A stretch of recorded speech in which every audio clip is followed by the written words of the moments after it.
Ingeniera, compañeros, ¿cómo están? Nuestro grupo les va a hablar sobre la historia del derecho laboral. El grupo está conformado por Araque Andy, Cacuango Liliana, Guevara Anderson, Ipial Jennifer, Lemanaí y Pilca Luis. Edad antigua, esclavismo. En todas las épocas de la historia, de alguna manera, el hombre ha tratado de explotar al hombre laboralmente por un mínimo de remuneración. El modo esclavista de producción alcanzó su máximo desarrollo en la Grecia antigua y sobre todo en la Roma clásica. Características. El trabajo del esclavo se aplicaba en gran escala en los latifundios y en la producción artesanal. El dueño disponía no solo del trabajo, sino también de la vida del esclavo, ya que había invertido dinero en su compra. En la época en la que se formó el régimen esclavista, la sociedad se dividió en dos clases fundamentales, los señores esclavistas y los esclavos. Formas de convertirse en esclavo. Por la guerra. Fue la principal fuente de la esclavitud. Por nacimiento. Cuando la madre era esclava, transmitía esto a sus descendientes, por cometer un delito y también por la insolvencia del deudor. El trabajo en el sistema de la esclavitud constituyó un aporte definitivo para la organización económica, pero también era impensable tener elementos legales para dinamizar las relaciones laborales, ni siquiera existía jueces para las causas laborales, ya que el esclavo era propiedad del señor y era considerado como una cosa, es decir, un objeto de derecho, más no un sujeto con posibilidades y derechos. Continuando con nuestro estudio del derecho laboral a través de la historia, la Edad Media inicia con la caída del Imperio Romano, en donde se fragmenta la pirámide social y es en donde se establece una nueva estructura social en donde el campesino cero está en la base de la pirámide y es aquí en donde inicia el feudalismo. En cuanto al derecho laboral, hombres y mujeres siguen dedicándose a actividades agrícolas y artesanales. El trabajo deja de ser una mercancía para convertirse en un bien social por influencia del cristianismo y aparecen las corporaciones de oficios artesanales y municipios para regular la locatio conductio operarum. Las corporaciones de oficios a través de estatutos tratan de regular las relaciones laborales entre maestro, compañero y aprendiz, prohíben el trabajo nocturno para evitar la elaboración de productos defectuosos por falta de luz, se exige el descanso dominical, se fijan las tasas salariales para que no pidan aumentos de salario, se regula el precio de venta de los bienes y se sanciona los fraudes y la especulación, con el objetivo de monopolizar el oficio. A continuación vamos a hablar sobre la edad contemporánea, la cual vamos a dividir en tres etapas. Sus inicios, la revolución industrial y desde 1910 hasta la actualidad. Sus inicios se dan en 1789 con la revolución francesa, la cual suprimió la servidumbre, el pago de tributos, privilegios del clero y la nobleza. En 1791 se dan los decretos de Alearde y ley de Chapelier.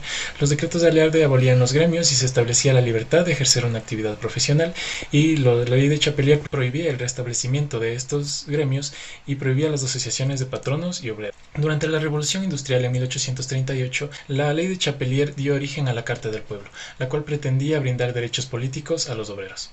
En 1863, Ferdinand Lassalle funda el primer sindicato alemán, la Asociación General de Trabajadores. En 1971 se dio la primera experiencia de gobierno proletario en la ciudad de París. Se promulgó una serie de decretos como la abolición del trabajo nocturno, la reducción de la jornada de trabajo, entre otros. En 1971 se abroga la ley de Chapelier. En 1986, trabajadores norteamericanos fueron al paro para conseguir una jornada de 8 horas de trabajo, 8 horas de sueño y 8 horas para la casa. En esta última etapa, en 1940 se crea el Manifiesto Comunista del Derecho del Trabajo, el cual es el antecedente principal de lo que hoy llamamos derecho laboral moderno. En 1945 se crea el Estado benefactor, el cual es un modelo de organización social que brinda servicios sociales a todos sus habitantes, especialmente salud y educación. En el año 2000 hasta la actualidad ha habido un desarrollo de políticas de igualdad y no discriminación, además de la evolución y el desarrollo de la seguridad social y el auge de la prevención de riesgos laborales. Historia del derecho laboral en Ecuador. En los años 1842 a 1912, León Alfaro se preocupó por las clases trabajadoras y la inclusión de la mujer en el ámbito laboral. Durante los años 1908 y 1909 surgió una huelga de los trabajadores del ferrocarril de Durán,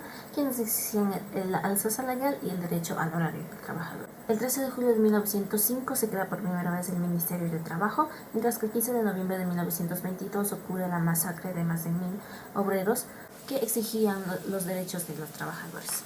En 1938 se promulga el Código de Trabajo. El descubrimiento y la explotación del petróleo cambió en la década de los 70 la faz de la economía ecuatoriana y ocurrió el éxodo de los pobladores del campo a la ciudad para buscar mejores condiciones de vida. En 1980, durante la presidencia de Jaime Rondós, se logró obtener la reducción de la semana laboral de 44 a 40 horas. También se eliminó lo que es el salario mínimo y extra, que se convirtió en el salario básico unificado. En el siglo XXI se han realizado varias reformas en el Código del Trabajo, como el aumento del salario unificado, la incorporación de las trabajadoras domésticas a los derechos laborales, la penalización de la no afiliación al empleador y la creación de nuevas entidades e instituciones y derechos para la protección de los trabajadores del Ecuador. Voy a hablar sobre las cruces sobre el agua del 15 de noviembre de 1922. Joaquín Gallegos Lara, escritor militante y comunista guayaquileño, escribió una novela titulada Las cruces sobre el agua, que constituye uno de los testimonios más dramáticos de la primera huelga general realizada el 15 de noviembre de 1922 en Ecuador. Fue la primera gran expresión de la organización Unidad y Lucha General de los Trabajadores Ecuatorianos contra la explotación capitalista, contra la miseria y las peores condiciones de vida. En total fueron sometidos 1.500 trabajadores y lanzados al río Guayas. Las cruces sobre el agua es un testimonio de la masacre del 15 de noviembre, así como lo confirman las fechas citadas por el autor, que van entre 1920 y 1922. La primera edición de su novela aparece en Guayaquil recién en 1946, publicada por la editorial Cenefeld S.A. Limitada, con portada del pintor y escultor guayaquileño Alfredo Palacio y de Eduardo Borja Itzeca. La magnitud del levantamiento popular del 15 de noviembre de 1922 se puede apreciar en toda su magnitud leyendo un pequeño párrafo.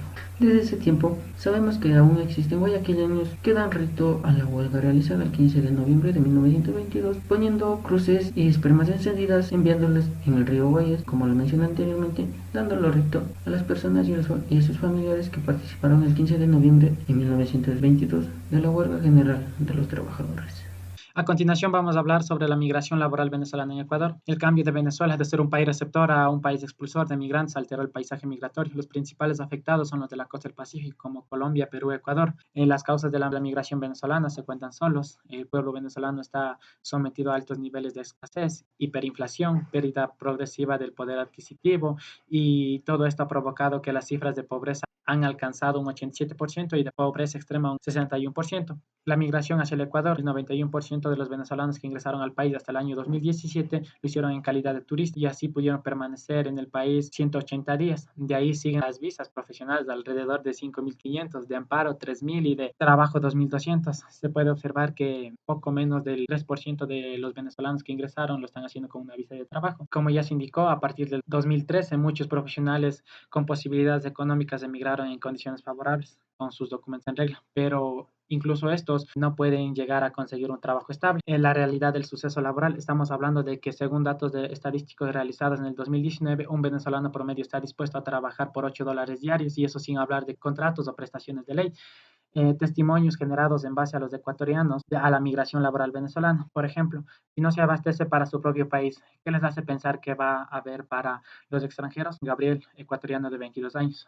Todo esto ha provocado que exista una xenofobia o repulso a los migrantes venezolanos. En conclusión, a lo largo de la historia, la lucha por los derechos del trabajador ha sido continua. Desde la edad antigua hasta hoy en la actualidad, se puede observar que la lucha ha sido ardua y lamentablemente ha cobrado la vida de muchas personas. Sin embargo, a pesar de todos los derechos que goza el trabajador y en la actualidad, con la migración masiva, la demanda laboral en el Ecuador ha incrementado, afectando directamente al mercado laboral nacional, producto del cual se está desestabilizando la economía de las familias del Ecuador, incrementando los índices de desempleo, subempleo y de este modo afectando el bienestar de las familias ecuatorianas.